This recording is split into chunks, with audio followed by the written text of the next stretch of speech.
Good evening and welcome to this episode of History or Bust. I'm Jake Donoho alongside Teaghan Carter. Today we will be covering unsung heroes of the American Civil War, a terrible time in America's history.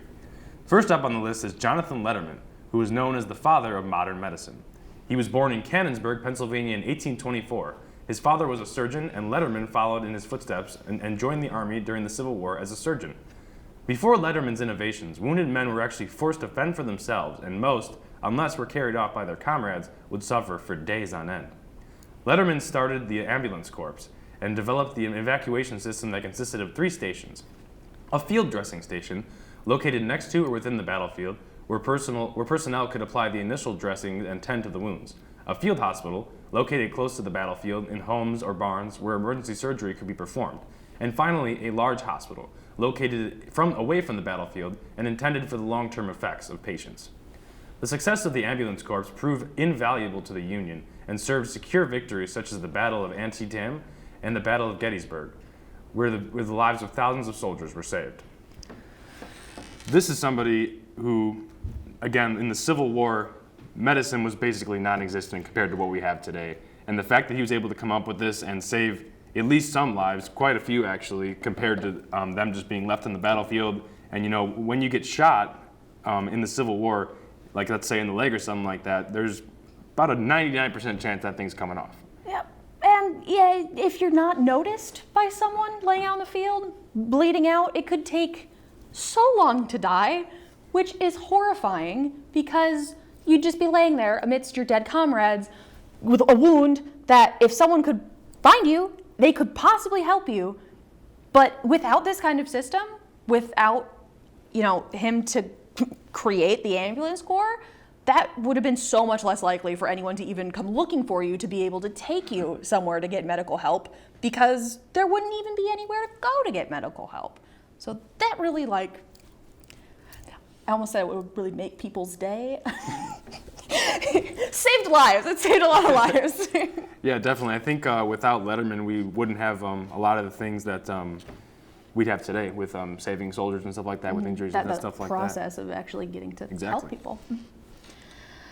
Next, we have Francis Barlow, who was regarded as the boy general. In April of 1861, he enlisted as a private for the 12th Regiment, New York State Militia. He began quickly rising through the ranks, achieving the rank of lieutenant colonel by November, and by the spring of 1862, he was promoted to colonel. During the Battle of Antietam, Barlow's men were caught in the center of the fighting in the infamous Bloody Lane. Despite being wounded by an artillery shell to the face and by grape shot to his groin, Barlow still managed to lead his men to victory, managing to capture 300 prisoners. The battle resulted in him being promoted yet again to the rank of general. He led a demoralized unit at the Battle of Gettysburg, where he led them to a defensive position on Blotcher's Knoll, which is now known as Barlow's Knoll. He managed to help win the battle. Barlow was one of only a few men who entered the Civil War as an enlisted man and ended it as a general. This is another guy where you're saying that he's gonna, let's just go back to that he was injured and shot in the groin while doing all of this. I mean, and the face. And the face as well. Just to have those injuries, a lot of people will be on the ground out for the count for probably the rest of their lives. And this guy just got right back up there and still was able to capture those prisoners. Took his men and said, 300 guys, they're mine now, they're prisoners now. And yeah, what perseverance, because I think any sort of hit to me, I'm done for a while. That kind of hit from an artillery shell and grape shot, and how was he not dead? And just that kind of perseverance to keep going and going and going. And in Gettysburg, when his men were just like, I don't really want to be here anymore. This sucks. But he's just like, no, we're going to capture this knoll. This is our knoll now. My knoll. My name on it now. So just really persevering through that and really making a name for himself. Exactly. Kind of a pattern that we've seen from the historical figures that we've talked about so far is just perseverance through everything. Absolutely. Perseverance and just being able to fend for themselves and really do the right thing overall. Make the right call. Absolutely. We'll be covering more on History or Bust after this commercial break. We'll be right back. What does it mean to be a Warhawk? It means allowing myself to dream big and think outside the box. Pushing the limits of what I think is possible. Seeing ideas through from start to finish.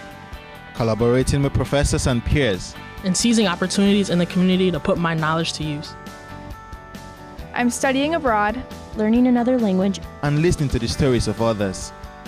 I'm making lifelong friends and fearlessly sharing my gifts with the world. As a Warhawk, I stay balanced. Take great care of myself. And get out of my comfort zone. I refuse to let the past determine my future. And I'm taking confident steps in the direction of my dreams. Sometimes it doesn't make sense. And other times it couldn't be more exciting. But I will keep my goals in mind and never quit. Because that's the Warhawk Way.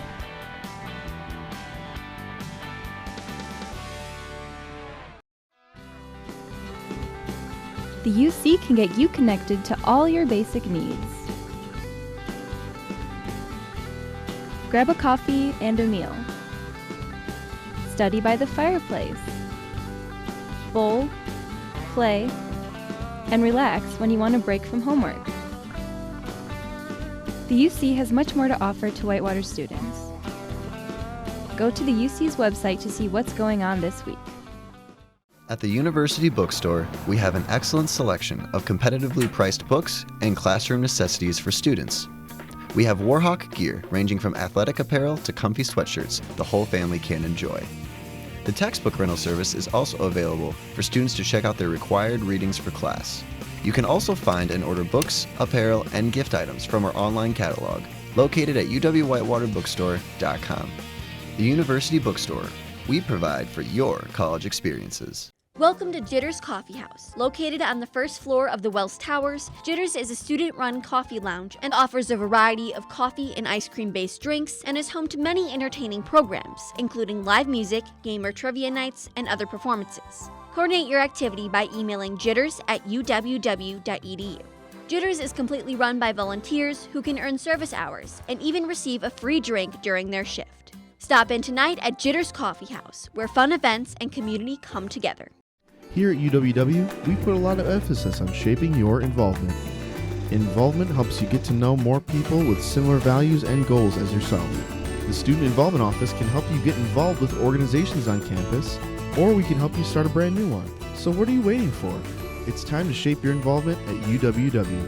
If you'd like to learn more, stop by UC 127 or contact us at involvement@uww.edu or call 262-472-6217.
Welcome back to History or Bust. Let's continue down the list.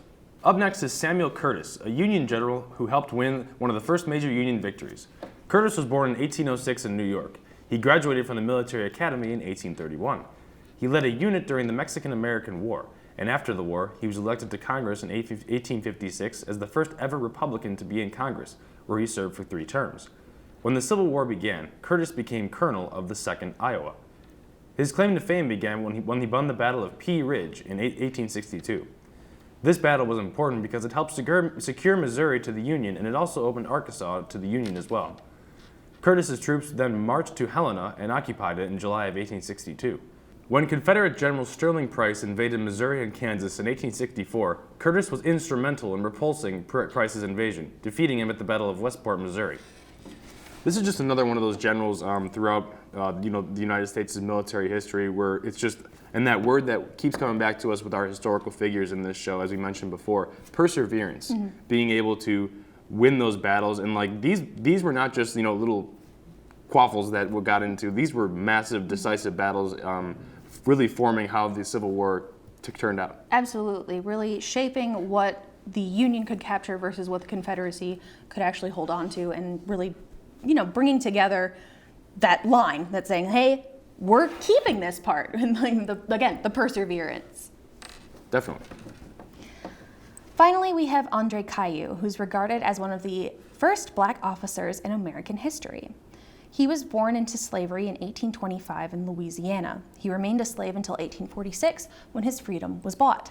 During the outbreak of the Civil War, he served as a lieutenant in the Native Guard, a Confederate Army unit. This unit was eventually disbanded, and Caillou was then recruited into the Union Army, 1st Louisiana Native Guard. During the siege of Port Hudson, Caillou was ordered to lead his 100-man company into an almost suicidal charge towards the fortification.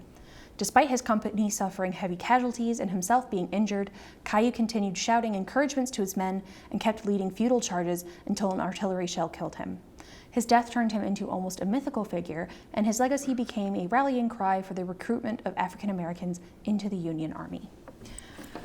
Perseverance, again, it's Exactly. just that Keeps coming back to us. Yeah, that keeping of going, just really, and not just, in this case, not just keeping yourself going, but keeping the people with you going, that rallying cry that we keep going, we can do this, we've got this, even if you get killed by an artillery shell, it's fine, we're gonna keep going. Exactly. It's no wonder that Caillou's story, as we said, was regarded as almost mythical because, as you had stated, it was almost a suicidal charge, and just to be able to take out as many guys as you can, probably knowing you're going to die, as Caillou got hit by an artillery shell, is probably one of the bravest things another person can do. Absolutely. I can't imagine being in that position of trying to rally together my 100 men against a fortification that you're not going to be able to penetrate, to get through, to do anything to, and just be like, all right, let's go, and really keep that energy up. We're gonna do this. We're gonna try our best, even though it's probably not gonna work out well. I can't imagine having to be in that position. And it's amazing that he accomplished any of what he did and was able to become such a figure. He made that impact, even though he did die during the battle. Exactly. That's gonna do it for History or Bust tonight. We hope you enjoyed the show. Tune in next week.